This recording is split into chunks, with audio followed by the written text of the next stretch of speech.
Mi nombre es Alejandra Emily Colque López. Soy boliviana. Tengo 16 años viviendo en México aproximadamente. Soy maestra en la UABC. Soy docente en idiomas. Ok, la primera pregunta. ¿Cuál es su lugar de origen y cómo era la vida ahí desde su perspectiva? Mi lugar de origen, pues Cochabamba, Bolivia. Allá no tenemos como estados, son directamente ciudades. Entonces sería Cochabamba, Bolivia. Y mi perspectiva, bastante cómoda, o sea, muy parecido a lo que es aquí. Hice 2 años de universidad allá. En eso se me presentó como una oportunidad de intercambio a Estados Unidos. Y así fue que me fui para allá.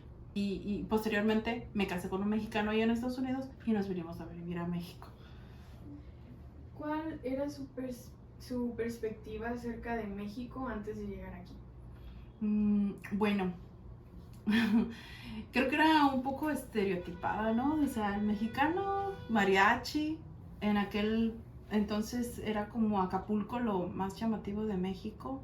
Entonces era como playa, mariachi, bigotitos y tequila, ¿no? Nunca fue mi objetivo principal venir a México. De hecho, no es así como que, yo quiero ir a México a vivir o yo quiero ir a México a estudiar.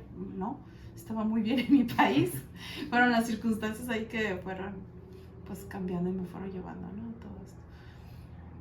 ¿Tuvo dificultades en su traslado y cómo fue el trato que recibió por parte de las autoridades migratorias? No fue difícil, viéndolo desde el punto de vista, pues que te decían, no, tienes que hacer esto y tienes que hacer aquello, los trámites, ¿no? De esa parte no se veía difícil. Lo difícil fue lidiar un poco con que te acepten esos trámites, ¿no? Yo ya me había casado con el mexicano en Estados Unidos, nos regresamos a Bolivia y en Bolivia decidimos que pues en vez de regresarnos a Estados Unidos nos regresábamos a México. Entonces yo pues no tenía ninguna visa mexicana ni nada, él era nacional de aquí. Y antes de venir a México consultamos a una abogada en migración y ella nos dice que nos aconsejaba que entrara yo como turista y después revalidar el matrimonio y ya quedarme, porque era más difícil como hacer una petición, según la abogada que nos aconsejó en aquel momento, ¿no? Lo que sí recuerdo fue que un poco batalloso porque en la ciudad donde yo vivía, que es Cochabamba, no estaba la embajada de México. Entonces, para solicitar la información teníamos que estar llamando a otra ciudad. Hagan de cuenta que si de aquí llamara a la Ciudad de México. Ya ven que nunca les contestan, esa partecita es igual allá también. ¿Qué calidad migratoria tiene actualmente? Ya soy naturalizada. Ya me naturalicé. ¿Cuáles son los requisitos para iniciar el trámite de regularización? Bueno, como yo ya me había casado con el mexicano, al momento de casarte con alguien de otra nacionalidad adquieres algunos derechos, ¿no? Entonces, todo fue por la guía de la abogada que habíamos contratado, que ella nos aconsejaba, o sea, entras como turista, que es la forma más fácil de sacar visa, ¿no? O sea, sacas una visa de turista. En aquel entonces, entre México, no sé si habrá cambiado, pero entre México y Bolivia estaba el acuerdo de que necesitabas tramitar una visa que no tenía costo, era solamente por pura diplomacia, por así decirlo. Como les digo, no tenía ningún costo y lo único que necesitabas era tener tu pasaje. Mandabas tus papeles y en una semana te llegaba la visa y con eso ya podías viajar.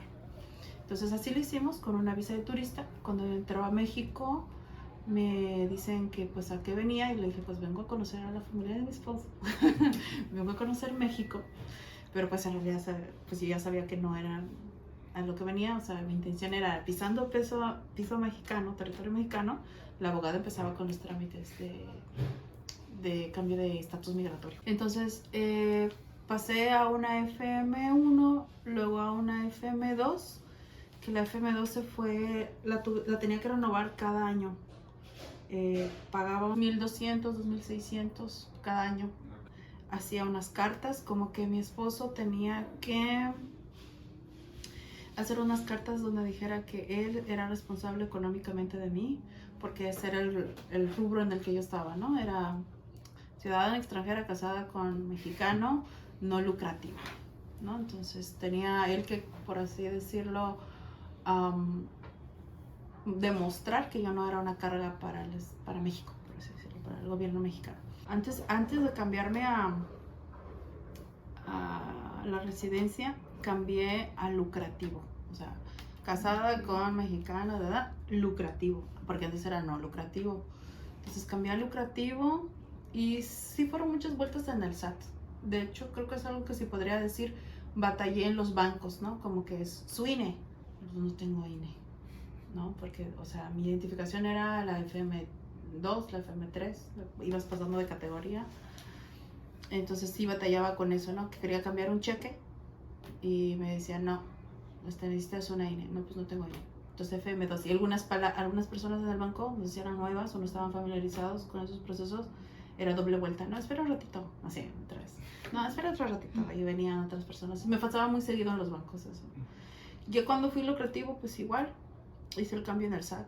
Como era igual mucho, ¿no? De que si era extranjera, para titularme también, por ser extranjera, mi título, porque estudié aquí en la UBC, pero mi título tardó, pues, me llegaron casi mi título de la licenciatura, mi título de la maestría, que hacía la misma par.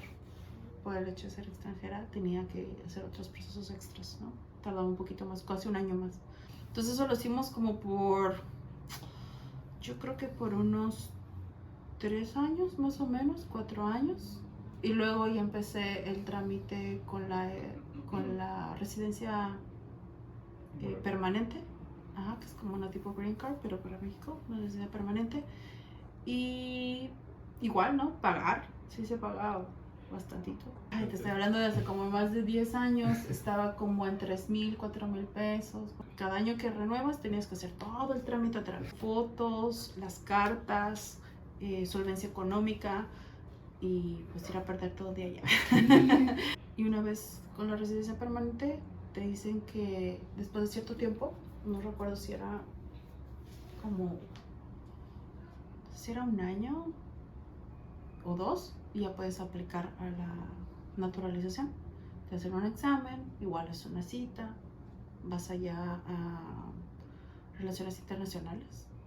Y bueno, ayer antes, entonces seguir haciendo. Ellos me ayudaron a tramitar mi naturalización y pues ahorita ya con la naturalización más a gusto. Yo puedo sacar más pasaporte, ya no batallo con la INE, INE y FE, ya no. Entonces ya tengo todo así como si fuera una de nacionalidad mexicana. ¿Cuáles fueron las principales dificultades que enfrentó durante el proceso de regularización? El proceso, fíjate que no batallé en ese proceso, solamente en cambiar de la FM1 a FM2 a lucrativo, no lucrativo. Esa parte sí batallé, como te digo, en darme más vueltas en el SAT. No, es que ahora sí, no, es que tu RFC no está bien, es que tienes que ir a cambiar esto, es que tienes que hacer esto otro. Pero también en el transcurso, el muchacho me dijo, espérate, dice, porque están cambiando ya las leyes, te conviene, ¿no? Entonces espérate un año más así y luego cambias a residencia permanente. Entonces él me dijo que los procesos ahora estaban más agilizados. Y te estoy hablando ya de como en el 2009, o sea, ya hace bastante tiempo. Me imagino que ahorita ya todo es más fácil, electrónico, ¿no? ¿Cuánto tiempo le tomó concluir su proceso de regularización? De entrar como turista a ser residente permanente, como 4 años, 5 años. Y de ahí luego la naturalización fue en unos meses. O sea, vas y apartas una cita, te hacen el examen y te llega la carta de naturalización como al mes, ¿no? Entonces, sí hay muchas palabras que sí varían y culturalmente sí me ha costado un poquito. Me he tenido que adaptar, o sea, sí o sí a lo mexicano. ¿Cómo percibe el trato hacia los migrantes en México en comparación en otros países? Pues, desde mi perspectiva yo diría que bien, porque no he tenido yo personalmente una mala experiencia. Pero, pues habría que ver la diferencia con otras que, cómo entran, ¿no? Ya hay otras que están entrando ilegalmente, que no están recibiendo apoyo, como las caravanas que vienen desde Venezuela, pues es totalmente diferente el proceso a lo que yo viví. Entonces a lo mejor ellos te dijeran o te dirían, no, sí es un proceso muy pesado el proceso de migración mexicana, pero por cómo están las circunstancias, ¿no? Pero desde mi punto de vista, digo, o sea, entrar como esposa de un mexicano, pues se me hizo fácil. Pero yo digo que es buena, desde mi punto de vista y mi experiencia.